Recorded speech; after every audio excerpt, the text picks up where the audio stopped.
A few weeks ago, I started a new farming themed legacy save file in The Sims 3 because I was really keen to use some of the content that I hadn't explored a whole ton, and that especially included the Pets expansion pack. While a legacy challenge is, of course, meant to be more focused on family gameplay, I can never quite drop my filthy capitalist tendency to turn everything I touch into a rags to riches. So during my first 14-ish hours of playtime in the save, I was dabbling with some of the new ways to make money which came with the Pets pack, and that's no into some full-on experimenting. What I learned from that time was that this pack is insane for making money in The Sims 3. So today I'm going to share with you 3 ways of making money using the Pets expansion pack that will 1. Make your Sims very, very rich, and 2. That integrate well into typical gameplay, i.e. that don't require a lot of dull or distracting grinding. Be sure to stick around to the end of the video where I'm going to rank these methods based off their efficiency, but importantly how fun and engaging they actually are to play. My mission is always to help you find meaningful and intentional gameplay experiences, so we don't want to be messing around with any features that are going to detract from that.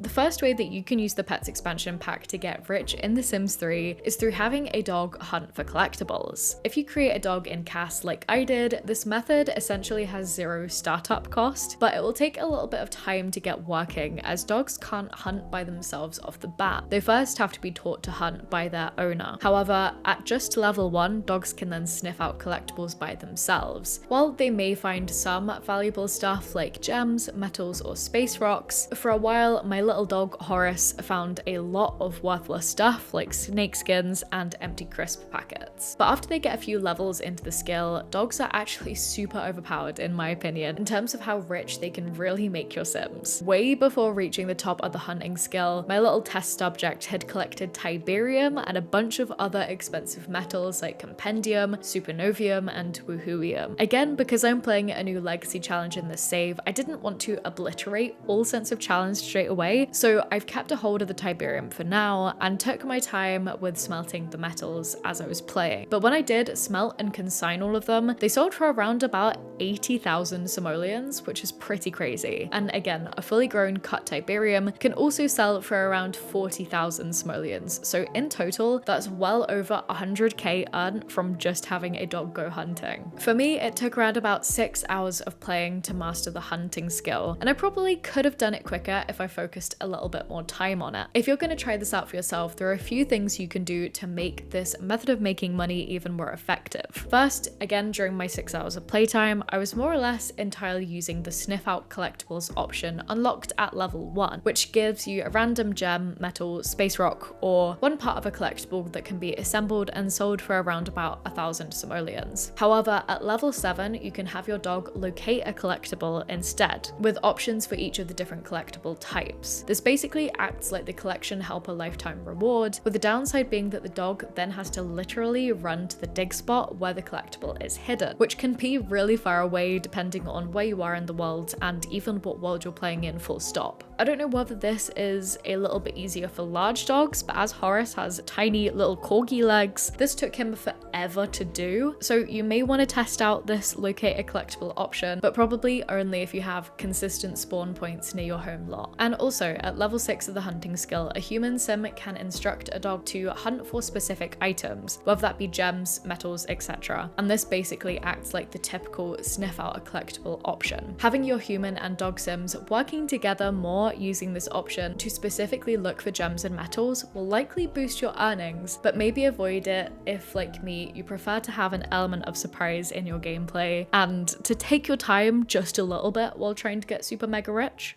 The next way of making money using the Pets expansion pack is more of a side hustle, I think, and is way more passive than the other 2 options that I'm talking about today, and that is through collecting small creatures like birds, reptiles, and rodents. Again, in around about the 14 hours of IRL playtime that I put into testing for this video, I don't think I earned more than 5,000 simoleons from this, but bear in mind that I was just sort of picking up the creatures as I found them rather than actively hunting for them. However, I did notice some reoccurring spawn points as I was playing in Appaloosa Plains, like just by the giant 64 by 64 empty lot, up by the fishing lake on the hill, and then also on the beach lot. If you wanted to go a little bit harder with this way of making money, definitely invest in a cat to go hunting for the small creatures instead, so that you don't have to send your human sims on a wild goose race around town trying to find them. Overall, while this may not be as mega of a get-rich-quick scheme, catching critters, whether to sell them or just to collect them as small pets, can at least be a fun hobby for your sims.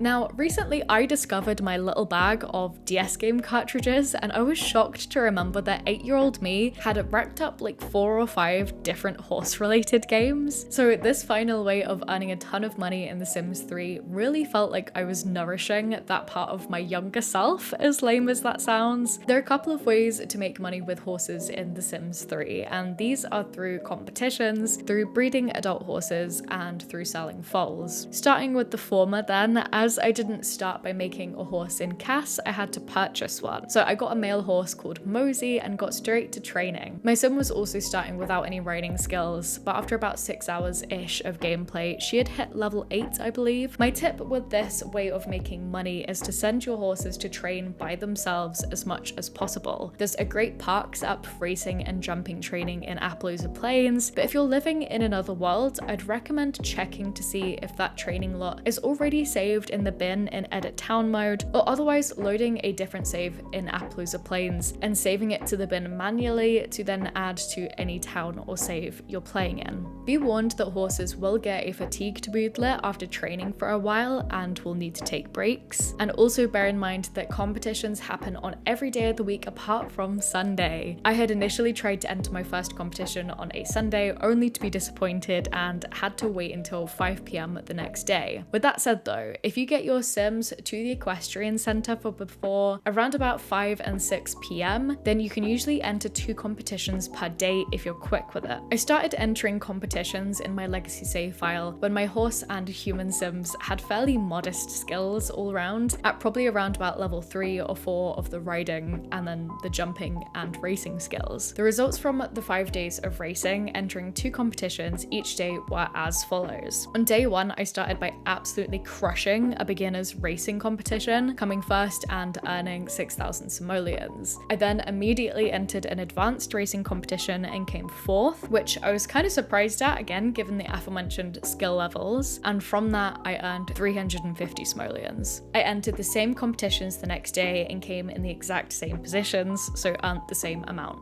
Day 3 may have been snow day, but this did not stop the grind. As I unlocked the ability to compete in cross-country races that day, I gave a beginner's one a go and came first to win 500 simoleons. As an extra hit of Christmas luck, I tried the advanced racing competition again and got 2nd place for 950 simoleons. On day 4, I got 3rd in the advanced racing competition to earn 600 simoleons, then came 4th in advanced cross country to only get 350. On the last day of racing, I smashed the beginners show jumping competition to snag 500 simoleons and a trophy, and then got 3rd in the advanced cross country race to get 500 simoleons. Now, the eagle-eyed among you may have noticed in some of these clips that I have 2 horses. If you have space in your household and really want to get the most out of horses in terms of their ability to build you huge McMansions and to also get fun gameplay too, definitely try getting a male and a female horse to breed them. During my legacy save files so far, I have offered Mosey up as a stud twice at around about 1,600 and 1,800 per time. I think the second time was slightly higher as he had higher skills by that point, and he also got Snowball pregnant to spawn a new foal. After taking care of little Huckleberry for a few days, he aged into an adult, and I sold him at the equestrian centre for about 3,300 simoleons.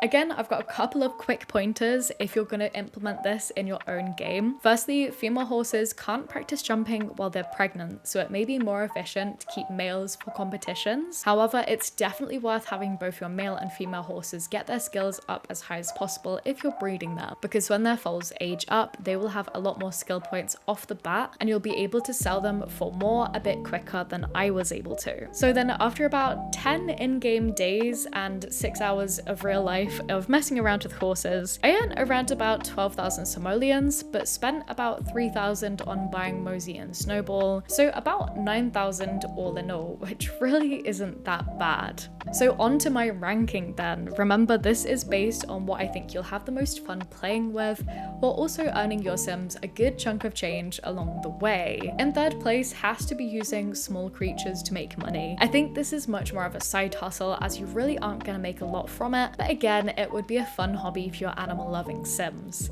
Next up has to be dogs, as they are absolute cheat codes. They're as good as a motherlode, I think. If you're looking to legitimately speedrun a rags to riches without using motherlode, this is the way to do it, but honestly, it's not the most engaging gameplay, because once your dog sim can hunt by themselves, it can be a bit rinse and repeat with clicking on the ground to start the hunting interaction. I will say that using werewolves to hunt for collectibles also does the same thing, so I wouldn't go out of your way to buy the pets pack just for this to get rich, but also dogs in this game are really cute, so absolutely get it if you can.